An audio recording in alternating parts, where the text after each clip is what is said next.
Future ready combat vehicle FRCV भारतीय सेना का अगली पीढ़ी का मुख्य युद्धक टैंक है जो T-72 टैंक बेड़े की जगह लेगा, जो 1979 से सेवा में है। भारतीय सेना इस साल भारत में 1770 FRCV के उत्पादन के लिए अनुमानित 57,000 करोड़ रुपए की परियोजना के लिए अनुरोध प्रस्ताव RFP जारी करने की योजना बना रही है। उम्मीद है कि 2030 से FRCV T-72 टैंकों की जगह ले लेंगे। FRCV का उद्देश्य एक बहु हथियार मंच के रूप में कार्य करना है, जिसमें भविष्य की क्षमता आवश्यकताओं को पूरा करने और भारतीय सेना के समग्र परिचालन प्रभावशीलता सूचकांक में सुधार करने के लिए विशिष्ट प्रौद्योगिकी को शामिल किया गया है। इसमें कम से कम 50% स्वदेशी सामग्री होनी चाहिए और यह विभिन्न इलाकों में उभरते खतरों से निपटने में सक्षम होना चाहिए। इंडियन आर्मी इस बात की योजना बना रही है कि वो 57,000 करोड़ रुपए के 1770 future ready combat vehicle FRCV को अपनी सेना में शामिल करे। इसके लिए उसने रिक्वेस्ट फॉर प्रपोजल RFP जारी करने की प्लानिंग की है। इन आधुनिक और घातक टैंकों के शामिल होने के बाद T-72 टैंकों को हटा दिया जाएगा।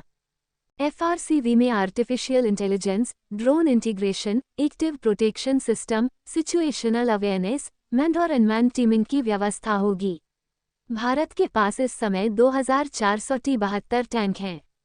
इसके अलावा रूस में बने 1657 T-90 भीष्म टैंक में से 1200 सेना में शामिल कर चुकी है। इस साल सेना अर्जुन MK-1 टैंक शामिल करने जा रही है। कुल मिलाकर 118 टैंक शामिल होंगे। इन टैंकों में 14 मेजर और 57 माइनर अपग्रेड किए गए हैं, जिसके बाद इनकी फायर पावर, मोबिलिटी, एंड्योरेंस और प्रोटेक्शन क्षमताएं बढ़ गई हैं। इससे पहले 124 अर्जुन टैंक एक दशक पहले शामिल किए गए थे।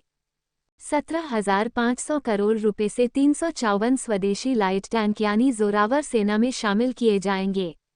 इन टैंकों को ऊंचाई वाले इलाकों में तैनात किया जाएगा, जैसे चीन और पाकिस्तान से सटी हिमालय वाली सीमाएं।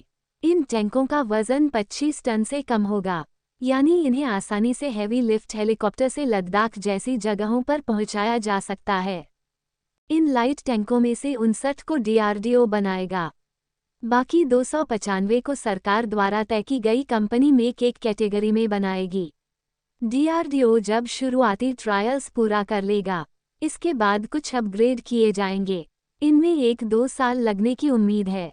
रक्षा मंत्रालय ने T-72 टैंकों की फ्लीट को अपग्रेड करने के लिए 1000 हॉर्स पावर वाले इंजनों को मंजूरी दे दी है। अभी तक इन टैंकों के इंजन की ताकत 780 हॉर्स पावर थी। 2300 करोड़ रुपए के प्रोजेक्ट के तहत 200 इंजन इंपोर्ट होंगे, जबकि बाकी के 800 इंजन भारत में ही बनाए जाएंगे। FRCV को 3 स्टेज में सेना में शामिल किया जाएगा। पहले फेज में 590 टैंक शामिल होंगी। हर फेज में नई टेक्नोलॉजी इसमें जुड़ती चली जाएगी, ताकि टैंक ज़्यादा समय तक सुरक्षित रहे, वह ज़्यादा घातक हो, सटीक हमला करे, सैनिकों को अपने अंदर सुरक्षित रखे।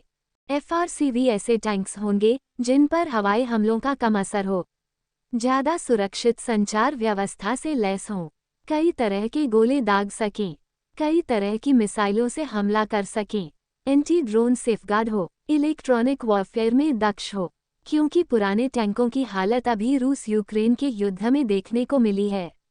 रूस यूक्रेन के युद्ध में दोनों तरफ के टैंकों पर ड्रोन हमले हुए। छोटे छोटे आत्मघाती ड्रोन्स ही उन्हें खत्म कर दे रहे थे, इसलिए पूरी दुनिया में FRCV की डिमांड बढ़ गई है।